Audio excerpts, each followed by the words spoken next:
Morning, everyone. Thank you for having me. All right. So security validation at the heart of exposure management.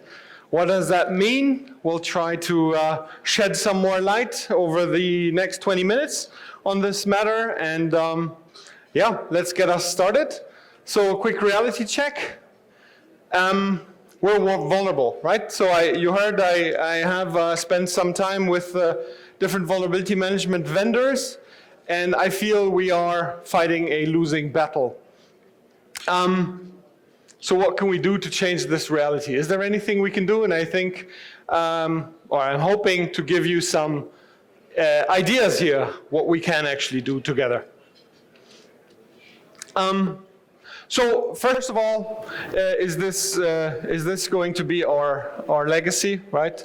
We're adding complexity, and we're kind of making the IT world harder to manage with every new release, every new iteration, every new feature, every new product that we keep adding, and it keeps getting harder and harder to keep track of everything and to be sure that we are actually aware of every single issue that we have. So with that, let's get back to some positive news maybe. First thing that we did was we conducted a survey. This has been going on for a couple of years now, and we asked 300 CISOs from around the globe about the future of the IT security budgets. And the good news is the budgets are growing, right? So this is encouraging. And these are the numbers backing up this claim, and this I feel is actually quite encouraging. There is a reasonably significant raise of the budget, 10%, between 0 and 10% for over 50% of the CISOs that responded to our questionnaire, and even 30% that said more than 10% increase. Very encouraging. So feels like we're on the right track here. We're just going to spend more money and everything will be fine, right? Maybe. Okay, let's take a look. Because while budgets are increasing and these numbers are quite impressive, right? Getting up to 7.4 billion that are being lost due to breaches, which is kind of the contradiction to what we see when we see that the budgets are being increased. So I feel there's a disconnect, and that's why I'm saying we're fighting a losing battle. And also there are these numbers that cyber, how do you say? Sorry, missing the word here. So the bad guys as an industry are, I'm getting a message that this is shutting down in 1 minute. I don't know what that means. Sorry, the bad guys industry, cyber fraud, is the third largest industry in the world after the US and China today. So this is a problem.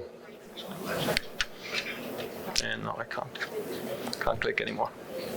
Ah, I'm back, thanks.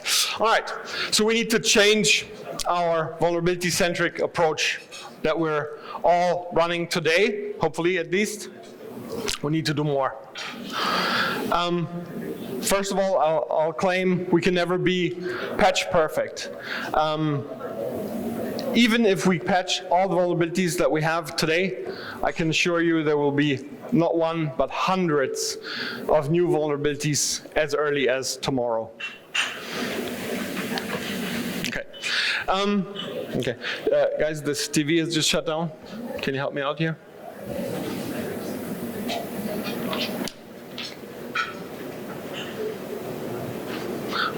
In the meantime, traditional mindset, just pick a vulnerability and say this is the most important one, so we'll prioritize and we'll patch this today.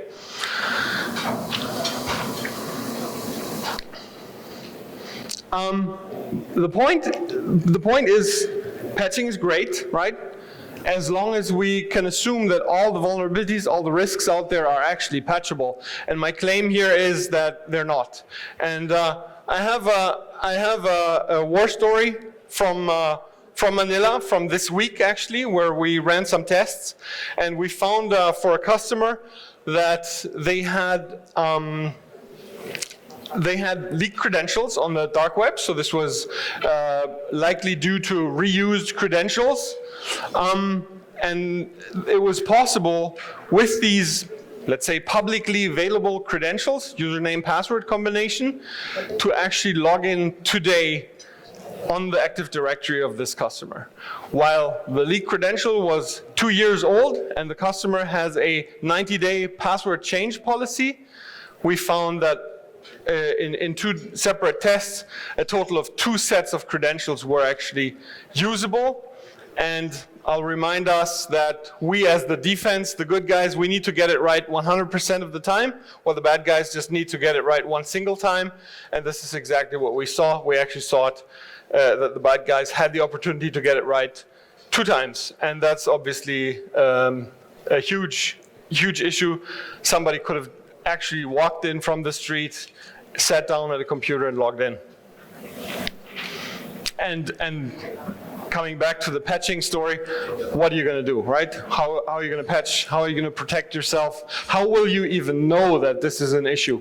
Can you validate against this? Can you be sure that you're protected and that somebody has your back and will tell you that this is an issue, so you can just ask the user to change his password? Cool. All right.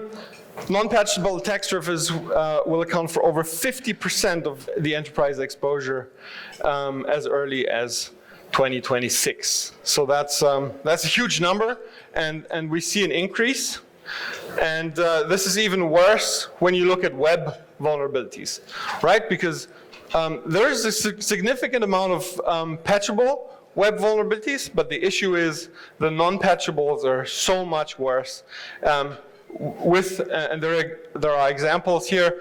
What we mean by non-patchables, all truth be told, obviously this is stuff that your web developers can take care of, or your web application firewall will hopefully filter out. But again, this is something that you need to be sure of, that you need to know that you can actually sleep at night, because obviously your websites are exposed to the internet, and everyone can take a peek, can take a stab at those and see if any of those vulnerabilities might actually be exploitable. All right. Credential exposure, I mentioned the war story just now. This issue is on the rise, and we see that even today, 24 billion sets of leaked credentials are in circulation. Just consider that against the number of the world population. That means that likely most of you in this room have multiple passwords out there, and I can raise my hand.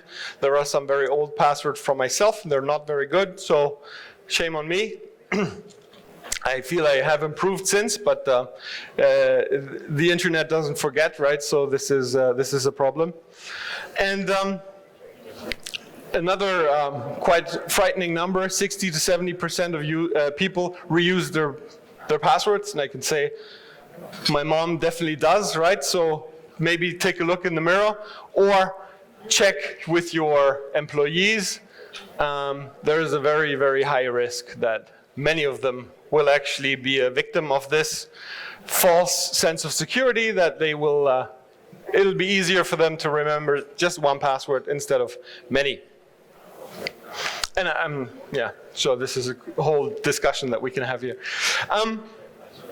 And what's really worrying about this is that over 60% of breaches actually involve these leaked credentials, right? And with the historic trend that you see back here, what we're seeing is that in recent years, and this is true for all the COVID years as well, vulnerabilities have become way less important compared to the use of stolen credentials. I will even go one step further. I think it's actually a combination, right? The attack starts with a login, and then you're no longer facing the hopefully quite secure perimeter, but you're actually inside the perimeter and you're testing the application or whatever comes behind the first line of defense, which makes it way harder for the enterprise to defend, because obviously once somebody has logged in, authenticated successfully, they're supposedly the good guys, right? They're the customer or the user, and those guys should not be attacking us. But with leaked credentials, that attack surface changes. Cool. So introducing exposure management. Hope you don't mind the bit provocative cyber tune here. We have a bunch of those on the website. Okay, so this is an ongoing process, and the idea obviously is that we want to reduce cyber risk. Let's look at a publication from Gartner that came out quite recently. So basically we're looking at the attack surface. What is the attack surface? I will say everything and anything is the attack surface, right? Your mobile phone is the attack surface. That's connected to your corporate data, it's connected to the internet, and you give it to your kids so they're quiet for dinner, and you can at the restaurant. So, but internal, external, digital risks. This was Gartner saying. Vulnerabilities, right? What do we do with them? We need to prioritize, we need to classify, or we need to apply classification rather. We need to raise awareness. Now, validation should be targeted, should be comprehensive, and we need to match compliance. Okay. So the idea is this needs to be perpetual. How do we do this? The best way, obviously, is to automate. Okay, let's take another look. Let's put ourselves in the shoes of the attacker. Let's use their mindset, right? Because that's the way they're looking at us, and that's what's challenging our defenses every single day. And obviously we have good defenses, right? But it's a constant, I'll say, cat and mouse game. Attackers come up with a new attack methodology. We buy another product, introduce another process, but is it actually working? We hope so. But by putting ourselves in their mindset, we can actually take another poke at this topic. So let's try to break down the code of how the attacker works and thinks. Think graphs. What is a graph? Come back to that in a second. Defenders think in lists, right? You have checklists, check the box, all right, we're protected, it's fine. While the attackers think in graphs. A better way to maybe ingest this is to think of vectors, right? The attacker will not say, I need to bypass the firewall. They will say, I need to bypass the firewall, I need to authenticate, I need to bypass the firewall, I need to compromise the database, then I need to exfiltrate the data, and all of these steps. This is a well-planned campaign, and it's not a one-check or one-step approach. So there's very, very rarely an attack where just one single vulnerability was sufficient for the complete attack. If we investigate past attacks. Coming back to automation, right? We use manual validation. We check our systems, we look at our dashboards, while the attackers have long automated their attacks. Which means, and I like to make this joke, that in security, you kind of don't need to run faster than the bear that's chasing you. You only need to run faster than your buddy, because then he gets eaten. But unfortunately, that's even no longer true, because now that the attackers are automating, there's an unlimited amount of bears. So even if you outrun your buddy, next guy is going to get you, right? So this is a problem. And maybe a quick history lesson, or let's revisit what previous APT groups have done when it comes to automation. APT1 used the batch script. ran a couple of discovery techniques, and then saved everything to a text file. APT28 used a publicly available tool to gather and compress multiple documents on the American Democratic Party systems, for example. Zebrosi, sorry, that's a hard word. Scan the system automatically collects files with specific extensions that they were hoping to collect valuable data with. And Frankenstein has enumerated hosts via Empire, which is a PowerShell a tool gathering username, domain name, machine name, and other system information. Basically doing reconnaissance and hoping to get valuable insights to then progress the attack. So these are some observations how attackers have long automated, while I feel we on the defensive side are still somewhat on the manual side. Not when it comes to firewalls, right? The endpoint security, all of this is automated, but our processes are rather manual. So the automated attacker lifecycle. Every attack starts with the initial reconnaissance, right? Discovering, learning about the target. This can go on for quite some time, and there's many sources that attackers will look at. It's quite interesting how much information about all of your enterprises is actually available when it comes to DNS lookup or dark web leaks or all of this. Then we see the first initial compromise. This is something that can vary, different techniques, could be phishing or whatever. In the next step, the attacker will establish their foothold, right? They don't want to repeat the whole process. They want to have basically establish a hook and be able to come back here tomorrow. Next step is to escalate privileges, which basically means that they want to become admin or root. Now it's to internal reconnaissance, right? Learn about what the network looks like, what's accessible. Maybe there's some vulnerabilities I can see inside the enterprise. With that knowledge, there is an attempt to move laterally, which just means moving from machine to machine. And this can be quite simple. As soon as you have a username and password in a Windows domain, you can just log on to any host, if you're honest, right? Maintain presence, right? That loops back to the foothold. And then this is continuous, right? Because as the attacker will progress to different systems, they will try to get the required privileges to be able to continue the attack. And depending on the goal, that's the complete mission. All right, so now let's take a look at the automated validation. This is steps that a manual pen tester would do, but I will say overall, this is pretty much aligned to what the real attacker will also do.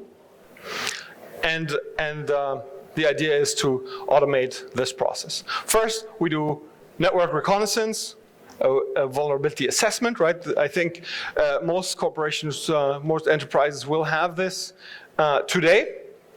Next step is more interesting. We start sniffing credentials, right? That means listening on the network, trying to catch authentications performed by users or even machine-to-machine authentication. Next step then, cracking passwords, performing relay attacks. That means not knowing the password, but basically copying this information to the next host, injecting malware, validating the endpoint, gathering data. This could be easy things like looking for the word password on the internal network. Lateral movement, we talked about this. Pivoting, that's breaking out into different networks, maybe from wired network onto the Wi-Fi. Privilege escalation, same attempt. Everything should automatically go into a report, clean up at the end, and repeat as needed. Okay, validate everything. We talked about rising complexity, right? There's a huge challenge when it comes to configuration, policy updates. This is overwhelming, and one issue we have in IT, there's never we can never not touch a running system, which is kind of the catchphrase, because IT is constantly evolving. We need to patch, we need to update with new processes, and so on. Cool. So the question is, how resilient is your organization? And I'll walk us through this vector real quick. So we want to validate the antivirus, EDR, EPP, all that. NDR, that's Vectra, Extra Hop, those guys. Firewalls, user network device policy, anything that can stop the attack here. And then authentication and authorization, what data is actually accessible once you've logged in. Test continuously. Why? Because what we see here is what I call the shark fin, right? We do a test, and then let's say unpatched systems problems keep rising, and then we run the test, we remediate, and then we start accumulating the problems again, the challenges. So the idea is we go to monthly or weekly remediation sprints and kind of keep this risk under the tolerable risk threshold that we just saw here. Cool. So your exposure management strategy is only as good as your security validation capabilities, right? If you don't test, you don't know how good you are. And the same is true for your backup strategy. You can never know if your backup is working unless you have a successful restore. Only then you know that your backup is working. That's the same analogy here. Cool. So what I'm saying is, let's test continuously, let's automate those tests, let's validate our defenses. Thank you.